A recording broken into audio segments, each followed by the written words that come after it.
one of the strongest people I know. To begin with, my grandma was born on June 22nd, 1931, so she was born right in the middle of the Great Depression. That's one reason why I think she's so amazing too. She survived the Great Depression, World War II at home, and came out better from it. Besides just living through the Great Depression, she also had to drop out of high school to support her family. And that's such a huge weight to be put on a high school girl, and my grandma did it without hesitation.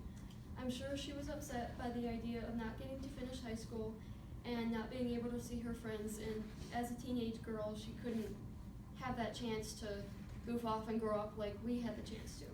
But she dropped out of high school and went to work full-time without a complaint to her parents, because I'm sure she knew that they were devastated by the idea of her not getting to finish high school. I think it takes a very big-hearted person to be able to drop out of school to help her family, and that's what my grandma was. She also had to grow up so fast and so unexpectedly that I'm sure it was extremely hard for her to handle the idea that she, at the time, might never get to finish high school, and that she never got to really be a teenager. But instead of complaining about it or trying to argue with her parents, like I'm sure many of us do now,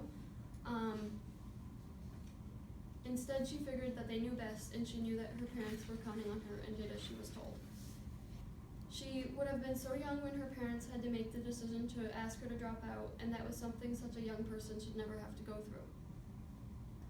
And as if having to drop out of school wasn't enough, my grandma's family was also hit by another tragedy when my grandma's younger sister suddenly died from meningitis.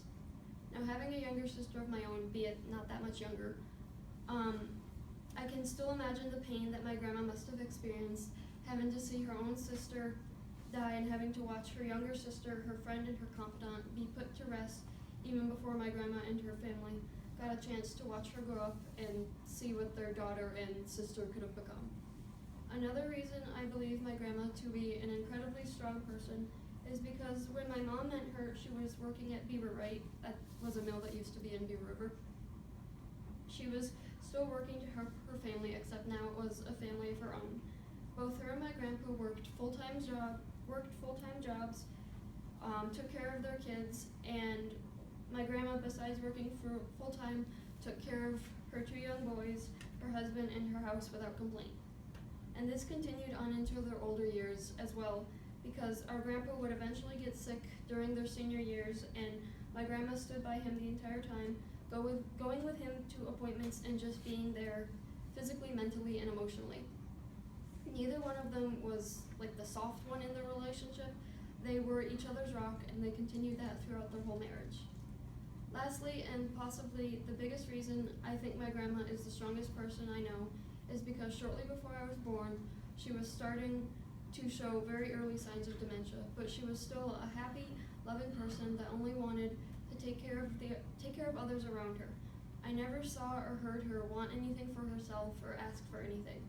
I never remember her raising her voice at anyone or saying an unkind word to or about anyone either. Even with the dementia creeping up on her, she still had time to love her grandkids with her husband and make wonderful memories with them. She was still the most kind, loving, and caring person in my life. Then in January 2005, we lost my grandpa. We lost the love of her life to heart failure, and she was devastated.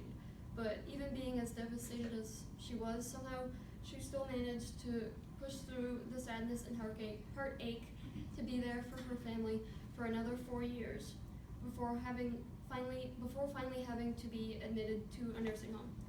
Now, even though today she fails to remember me and fails to remember a lot else about her life, she is still one of the strongest people I know, not just because she's still alive today, but because she survived the Great Depression, World War II, having to drop out of school, losing her little sister, and raising 2 boys and then grandkids, losing the love of her life and still persevering through it all.